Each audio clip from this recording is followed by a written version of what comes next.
Bonsoir à vous, bienvenue dans votre magazine dédié au digital et à l'innovation, Terre d'innovation.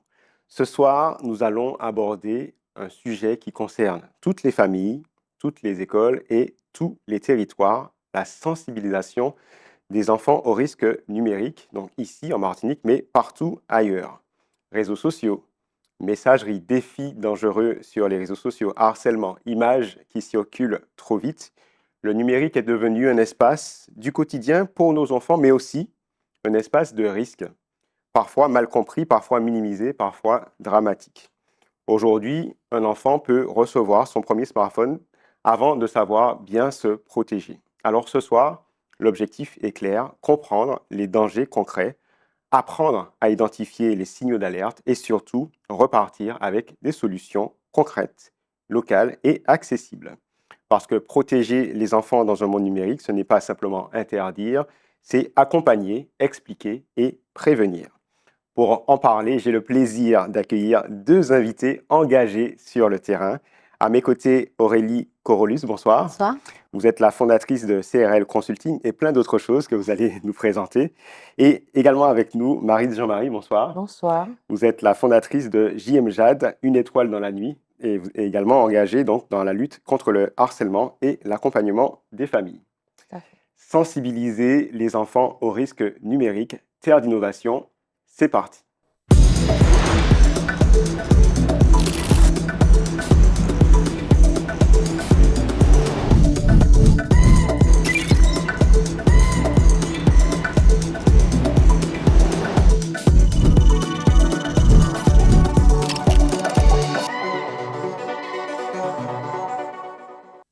Bonsoir Aurélie Corolus. Bonsoir Manuel. Alors je le disais, vous êtes la fondatrice de CRL Consulting, vous allez pouvoir présenter cette structure, et vous êtes aussi engagée spécifiquement maintenant sur la prévention des risques numériques chez les jeunes, et vous allez aussi nous dire qu'est-ce qui vous a poussé à vous engager sur cette voie. D'accord. Alors, CRL Consulting, c'est avant tout une société qui fait du conseil auprès des entreprises, puisque je suis consultante et formatrice en cybersécurité. L'année dernière, j'ai été sélectionnée pour être lauréate FRENSEC Tremplin. Donc, j'ai pu cette année développer les cahiers d'activité pour les enfants et développer le projet du coup Jeune Averti. Ce projet-là, ça vise vraiment à sensibiliser et éduquer les enfants sur tout ce qui est compétences essentielles qu'on ne nous apprend pas forcément à l'école, pour avoir vraiment une éducation la plus complète que possible. Donc, j'ai commencé par la sécurité numérique, puisque c'est mon domaine d'activité. Et au fur et à mesure, il y a d'autres choses qui vont sortir. On va présenter ça tout à l'heure en profondeur. Marie Jean-Marie, bonsoir. Bonsoir. Donc, vous êtes fondatrice de JM Jade, Une étoile dans la nuit. On s'en inscrit voilà, dans les détails si vous ne le souhaitez pas, mais pourquoi, qu'est-ce qui vous a amené à vous engager aussi dans cette association et dans ce travail sur l'éducation, notamment par rapport au harcèlement et aujourd'hui sur le cyberharcèlement avec le développement du numérique? Parce qu'il y a 8 ans, une hécatombe m'est tombée sur la tête. Ma fille Jade est décédée et j'apprends qu'elle était harcelée à l'école. Donc, tout de suite après, j'ai très vite compris qu'il fallait que nous fassions quelque chose dans cette société parce que ce mot était banni des vocabulaires des familles. Et j'ai créé cette association pour non seulement définir ce que c'était le harcèlement auprès des élèves qui avaient une méconnaissance, des parents pour les accompagner. Et puis après, c'est développé la notion de cyberharcèlement des années 2020 à peu près, parce que le confinement avait beaucoup fait évoluer cette situation. Donc voilà, et aujourd'hui, nous accompagnons, nous conseillons avec aussi une plateforme d'écoute auprès des parents, des encadrants, qu'ils soient socioprofessionnels ou pas, et surtout des élèves vers lesquels nous allons toute l'année. Très bien. Alors Aurélie, il y a un certain nombre de risques numériques qui existent, qui sont fréquents pour les enfants, mais aussi pour les adolescents, qu'on sous-estime. Pour vous, est-ce que vous pouvez nous citer un certain nombre de risques que vous, voilà, que vous visualisez et auxquels il faut qu'on soit conscient, pour lesquels il faut qu'on soit conscient? Déjà, il y a le cyberharcèlement. Il y a tout ce qui est échange de photos, des commentaires moqueurs sur les réseaux sociaux, etc. On a aussi le risque quand les enfants jouent en ligne, qu'ils se fassent pirater leur carte bancaire quand ils rentrent leurs informations, etc. Les données personnelles qui vont être récupérées et revendues après. Et voilà. Et puis le risque aussi du numérique par rapport à l'enfant, c'est un décrochage aussi qu'il peut y avoir, aussi bien au niveau scolaire que dans sa vie personnelle. Très bien. Alors, on va regarder le livre, enfin les livres d'ailleurs, que vous avez publiés très récemment dans quelques instants. Mais avant cela, toujours sur cette genèse, qu'est-ce qui vous a poussé à créer ces outils concrets de prévention pour les jeunes? Alors, au début de ma carrière, du coup, j'ai travaillé pour des entreprises de grosses structures. Et en fait, à un moment donné, j'ai toujours voulu entreprendre et je me suis dit: «Mais pourquoi, en fait, il n'y a pas de solution pour les particuliers en cybersécurité?»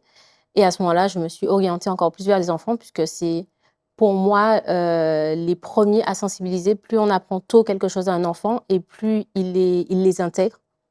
Donc du coup, c'était logique pour moi de faire le travail avec les enfants. Très bien. Alors, on a posé un peu le cadre et on va rentrer finalement dans les différents risques qui existent. Alors, le premier risque, et je me tourne vers vous, Marie, c'est le harcèlement qui, comme vous le disiez, s'est muté en cyberharcèlement Tout à avec fait. la prépondérance aujourd'hui du numérique et notamment des réseaux sociaux. Est-ce que vous pouvez expliquer un peu les formes de harcèlement traditionnelles et un petit peu les nouvelles formes qui se sont intensifiées justement avec l'avènement du numérique et qui impactent nos enfants? Alors, les formes de harcèlement qui existent, sont de 3 types, harcèlement physique, harcèlement moral, harcèlement psychologique. Alors, on rajoute maintenant le harcèlement sexuel, d'accord? Qui se fait de plus en plus, par, débuter par du harcèlement sexisme, d'accord? Mais qui peut évoluer et le cyberharcèlement, suit le harcèlement. C'est-à-dire qu'il y a toujours une phase, je dirais physique du harcèlement et ensuite, le cyberharcèlement, c'est 365 jours, sur 365 jours, 24 heures sur 24, ce qui entraîne, comme disait Aurélie, des mauvaises rencontres, hein, sur le net, par exemple, ce qui entraîne, des pressions psychologiques, du chantage. Heu, En fin de compte, ce cyberharcèlement, il faut le prendre très au sérieux parce que c'est un enjeu majeur aujourd'hui de la santé mentale de nos jeunes et le cyberharcèlement entraîne des conditions dégradantes, de la vie, des élèves et je pense qu'aujourd'hui, je pense notamment à l'Australie qui vient d'émettre une loi, pour, les moins de 15 ans sur les réseaux sociaux et moi je trouve que c'est une très bonne piste. Très bien. Alors, une situation démarre au niveau du numérique, ça peut être par des messageries, des messages, ça peut être sur les réseaux sociaux. C'est quoi les premiers réflexes aujourd'hui que les parents peuvent adopter pour ne pas que la situation s'aggrave? Ben, moi, le conseil que nous donnons, la première chose, c'est déjà les captures d'écran des messages, d'accord? Bloquer les interlocuteurs très rapidement, voilà. Il y a aussi, tout ça pour porter plainte, hein. Pour porter plainte, il faut porter plainte immédiatement parce que le harcèlement scolaire, le cyberharcèlement, c'est un délit reconnu par la loi. La loi de 2022, donne des sanctions, très importantes, hein. On parle de 15 à 45 000 € d'amende, d'accord? Lorsqu'on est reconnu coupable de cyberharcèlement. Donc, capture d'écran, plainte, bloquer et puis, ce sont les premiers actes à faire dans un souci de sécurité. Après, il y a des choses qui découlent plus en profondeur. Alors, peut-être que vous allez pouvoir réagir, mais je me tourne vers vous, Aurélie. Aujourd'hui, il n'est pas forcément évident de faire la différence entre humour, provocation, violence, et comprendre que certains comportements en ligne peuvent avoir des conséquences. Est-ce que c'est des thématiques que vous abordez, notamment dans vos actions? Oui, alors c'est vrai qu'un enfant, je parlais justement de compétences essentielles et au niveau de la gestion des émotions, un enfant qui ne va pas savoir reconnaître les émotions chez les personnes enfin, l'enfant va encore moins savoir le percevoir derrière un écran. Donc c'est pour ça qu'il est important de sensibiliser l'enfant d'abord à sa gestion des émotions, à comprendre ce qui se passe, pour qu'ensuite, une fois qu'il arrive sur les réseaux sociaux, que ce soit plus facile pour lui à détecter est-ce que c'est de l'humour? Est-ce que c'est pas de l'humour? Est-ce que c'est de l'humour qui est mal placé ou pas? Et cetera. Est-ce que puisque vous êtes une observatrice de terrain, vous observez des tendances qui sont peut-être pas rassurantes, voilà, en Martinique notamment, où vous agissez sur des faits qui sont de plus en plus graves en termes de harcèlement ou de cyberharcèlement, ou peut-être que la tendance s'inverse. C'est quoi votre observation sur le Alors, terrain? notre observation par rapport à l'outil Internet, c'est que beaucoup de jeunes ne s'approprient pas vraiment les valeurs sur Internet. Comme on leur dit, rien ne s'efface sur Internet. Ils ont tendance à l'oublier, à faire des moqueries, à faire des scénettes ou voilà, en pensant que bon, en changeant de portable de puce, que ça va changer. Rien ne s'oublie sur Internet et c'est ce que nous répétons comme leitmotiv et en leur disant que ce qu'ils véhiculent sur Internet, ce sont les valeurs de la vie quotidienne. Donc, les principaux actes des élèves que nous voyons, c'est le déferlement de violence sur les réseaux sociaux. Et ils ne se rendent pas compte qu'ils deviennent tous complices d'un acte de haine, en quelque part. D'accord? Pour eux, d'avoir transféré l'image une fois, ils n'ont rien fait de mal. Mais ils ne se rendent pas compte qu'une fois multiplié par 10 000 élèves, la victime a reçu 10 000 messages. Bien sûr. Voilà. Alors, avant de parler justement, notamment des risques aujourd'hui sur cette partie qui peut aller vous parler de sexisme, mais qui peut aller de sexuel ou même d'extorsion sexuelle, on va en parler, mais je voulais juste revenir sur d'autres risques que l'on a vus, notamment avec l'avènement de réseaux sociaux comme TikTok, des jeux dangereux, le jeu du foulard. Voilà, est-ce que vous voulez intervenir sur ça, Aurélie? Est-ce qu'il peut y avoir, enfin, est-ce qu'on observe que d'ailleurs ces jeux continuent? Est-ce que les plateformes ont pris des mesures? Et comment les parents peuvent réagir à cela? Parce que souvent, ils ne sont pas eux-mêmes sur ces plateformes. Oui. Alors moi, je ne suis pas sur TikTok. Je suis que sur Instagram et Facebook. C'est volontaire de ma part parce que les plateformes aujourd'hui poussent les gens à consommer de plus en plus de contenu. Et quand on a des challenges qui sont dangereux ou les fameux violents, jeux, hein, c'est ça. exactement, les challenges violents, le fait que ça soit... Enfin, il y a tellement de monde sur ces plateformes, les personnes ne se rendent pas de la gravité du challenge. C'est drôle, etc. On se filme. Mais derrière, en fait, ça a des conséquences catastrophiques sur les enfants et même les adultes, quoi. Donc, oui, je suis tout à fait d'accord. Les challenges se viralisent très rapidement et on ne se rend pas compte des conséquences sur l'intégrité physique, psychologique des jeunes. Moi, je dis toujours aux parents qu'il faut rappeler que sur Internet, dans la vie de tous les jours, ce sont des valeurs de la vie de la société que nous véhiculons sans céder aux différentes modes et à la pression numérique, d'accord? Parce que c'est très facile pour un jeune de céder à la pression de ses camarades parce qu'il n'est pas sur le numérique, parce qu'il n'est pas sur tel réseau social, par exemple, il n'est pas sur TikTok, donc il n'est pas à la mode.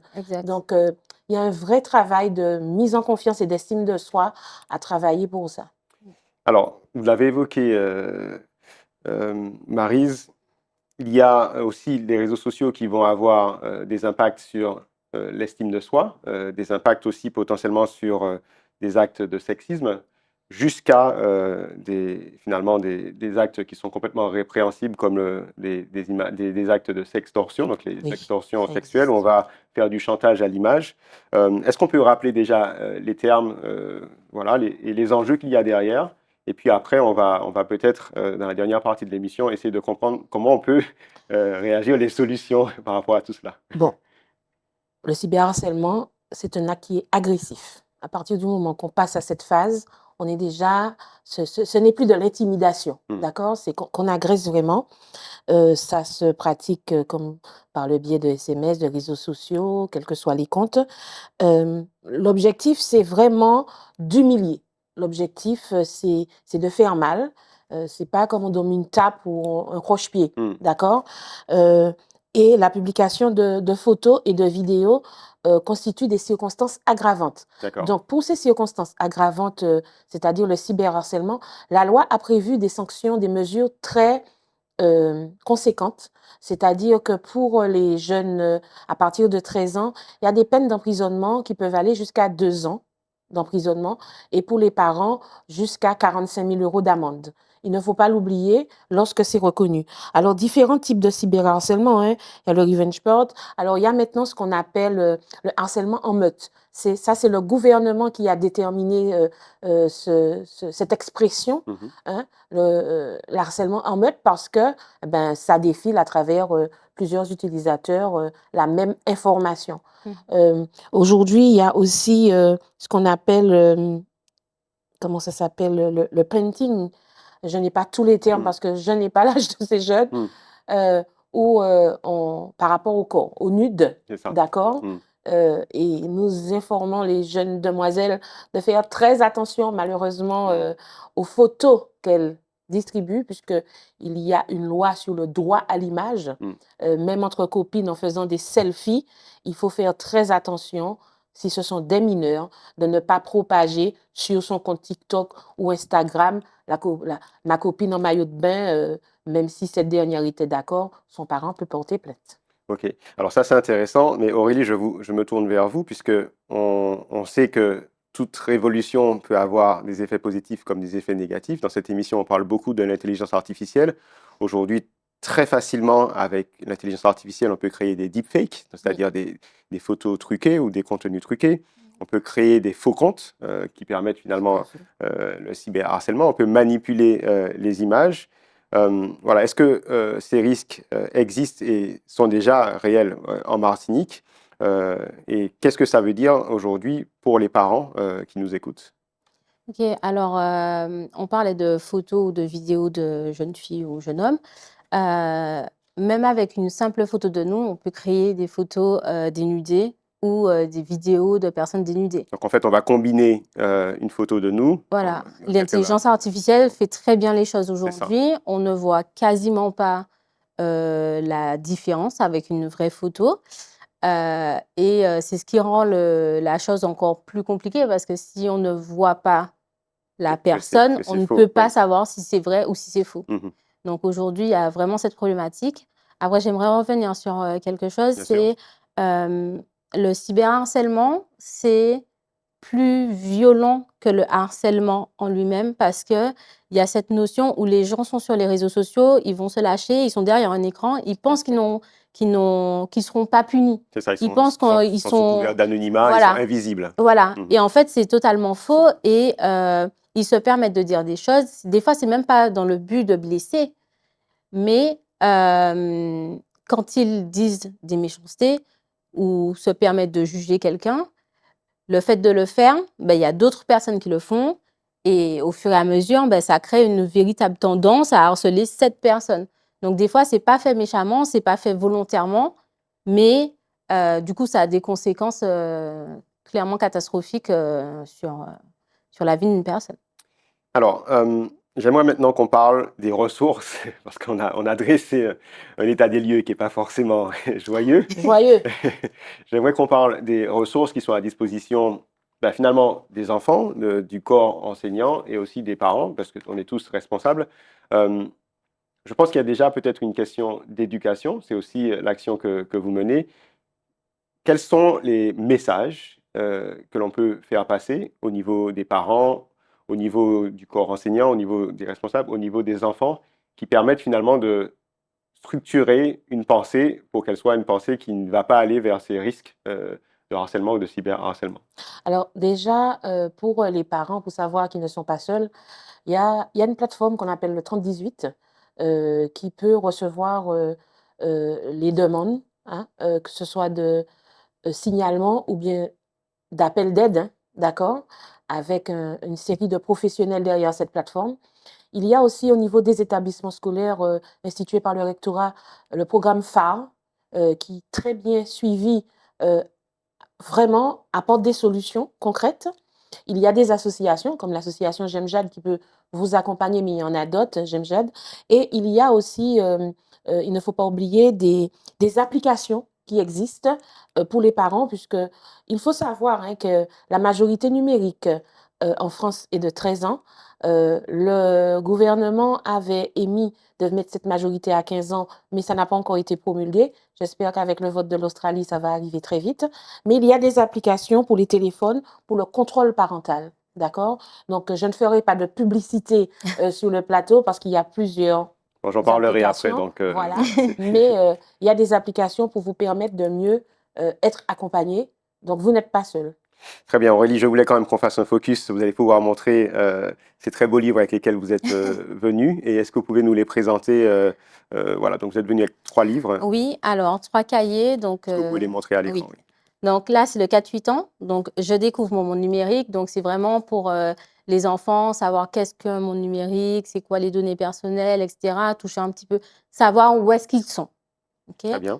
Après, on a le cahier 9-12 ans, donc je protège mon identité numérique, où là, vraiment, on va être sur, des thématiques qui sont un peu plus, réseaux sociaux, harcèlement, comment répondre, si on a une situation, ben, qu'est-ce qu'on fait? Mhm. On a des quiz et cetera, on a des jeux, c'est super ludique et enfin, on a le cahier 13-18 ans, donc je maîtrise mon identité numérique qui, lui, va vraiment, aller, au fond des choses pour paramétrer certaines applications, donner les bonnes conduites et cetera et cetera.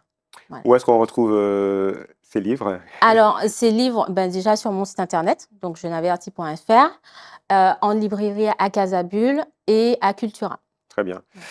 Pour J'aime Jade, une étoile dans la nuit, comment on prend en contact avec l'association? Alors, par plusieurs réseaux, nous sommes sur pas mal de réseaux, Facebook, Instagram, nous avons aussi un compte TikTok, mais au 06 96 26 20 26 et par l'adresse mail jm.jade@orange.fr. Très bien. Dans quelques secondes, je vous retrouve pour la masterclass. Le temps pour moi de remercier mes invités du jour. Aurélie Corolus, merci d'avoir été Merci. présente, donc fondatrice de CRL Consulting et de Jeune Averti, donc qui publie ces très beaux cahiers d'activités. Et Maryse Jean-Marie, merci, Merci. donc fondatrice de l'association J'aime Jade, une étoile dans la nuit. Merci de nous avoir invités. Merci. Place à la masterclass.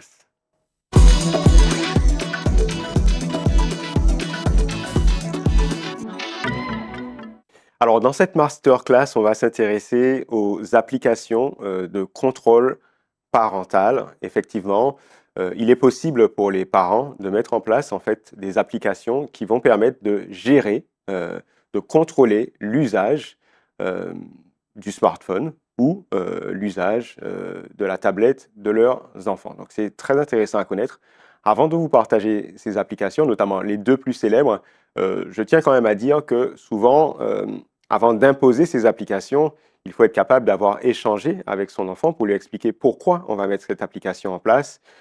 Tout ce sur quoi on a échangé aujourd'hui avec mes 2 invités est primordial avant finalement la mise en place de ces applications. Sinon, ça peut être vécu de façon un peu coercitive pour les enfants. Au niveau des applications, vous avez 2 applications. Vous avez Google Family Link, qui est très connu, que vous allez avoir dans l'écosystème Google. Donc, vous allez aller simplement sur Google Family Link et vous aurez la possibilité de télécharger une application. Vous avez besoin de télécharger cette application. Du côté Apple, là, vous n'avez pas besoin de télécharger une application, mais vous devrez configurer en fait une famille, un partage familial, et vous allez pouvoir configurer donc le contrôle parental. Donc, c'est 2 approches. Côté Google, une application qui fait un peu plus de choses d'ailleurs qu'au niveau d'Apple, mais que vous devez télécharger et que vous devez configurer. Alors que côté Apple, vous allez simplement créer votre famille au niveau de votre compte et après, vous aurez la possibilité d'ajouter l'iPhone ou l'iPad de votre enfant pour pouvoir avoir un contrôle. Alors, au niveau des contrôles, qu'est-ce qu'on va trouver? Côté Google, on va être dans l'écosystème Android, donc les téléphones Android, les tablettes Android et puis ce qu'on appelle les Chromebooks, qui sont des ordinateurs qui tournent sous Chrome OS, qui est un système d'exploitation de Google. Ce qui est intéressant avec Family Link, c'est que vous allez pouvoir gérer les applications. Donc, Google, Play, YouTube, Chrome, etc. Donc, vous allez vraiment avoir une gestion fine des applications. Vous allez pouvoir aussi gérer le temps d'écran. Vous allez aussi pouvoir filtrer les contenus et des navigations, interdire par exemple certains contenus web, certains sites, la gestion fine des applications, comme j'ai dit, et puis définir au niveau des comptes et des paramètres ce que vous souhaitez, réinitialiser un mot de passe, par exemple si le mot de passe a été perdu, etc. Vous allez pouvoir avoir un certain nombre d'informations et la localisation aussi du smartphone. Au niveau d'Apple, vous n'allez pas avoir à télécharger une application. Vous allez avoir un peu moins de finesse parce que vous n'aurez pas cette finesse de gestion des applications. Par contre, on retrouve bien tout ce qui va être des restrictions de contenu, confidentialité, tout ce qui va être la gestion des achats et des téléchargements aussi, et puis la limite d'utilisation, parce que j'ai oublié de le préciser, que ça soit du point de vue de Google ou du point de vue d'Apple, vous allez pouvoir définir un temps d'écran maximum par jour, et puis des verrouillages sur certains réglages. Voilà, donc en fonction de si vous êtes dans l'univers Apple ou Android, ben, vous allez choisir soit de paramétrer du coup ce contrôle parental après discussion avec vos enfants côté Apple, ou sinon de télécharger Family Link de Google si vous êtes dans un environnement Android. Voilà, on a fini pour aujourd'hui pour Terre d'innovation. Je voulais vraiment vous remercier de votre fidélité. Merci à David Torres et Johan Constant pour la réalisation de cette émission. Je vous donne rendez-vous, quant à moi, lundi prochain à 20h10 ou à 23h30. Et puis d'ici là, restez connectés sur les réseaux sociaux de Zitata TV. À bientôt. Bye bye.